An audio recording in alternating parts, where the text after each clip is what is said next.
একটা ছাগল জবাই করো, এবার এই ছাগলের সবচেয়ে শ্রেষ্ঠ দুইটা অঙ্গ কেটে নিয়ে আসো। যাও, লোকমান যে ছাগল জবাই করে ছাগলের জিহ্বাটা আর কল হার্ট এই দুইটা কেটে নিয়ে আসছে, বলছে এই দুইটা শ্রেষ্ঠ। বলছে আচ্ছা ঠিক আছে।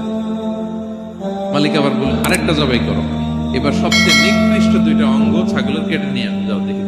সে আরেকটা ছাগল জবাই করে আবার জিহ্বা আর হার্ট কল্প কেটে নিয়ে আসছে, বলছে এই যে এটা সবচেয়ে নিকৃষ্ট। মালিক বলে মা হাযা ইয়া লোকমান, নাকি লোকমান শ্রেষ্ঠ দুইটা অঙ্গ কাটতে বললাম, জিহ্বার কলিজা হৃদয় কেটে নিয়ে আসলাম, বললাম সবচেয়ে নিকৃষ্ট দুইটা অঙ্গ কাটো।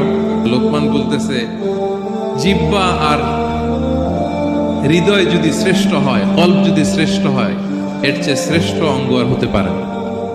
আর জিহ্বা আর কল্প যদি খারাপ হয়, মানুষের মুখ আর হৃদয় যদি খারাপ হয়, এর চেয়ে নিকৃষ্ট অঙ্গ আর হতে পারে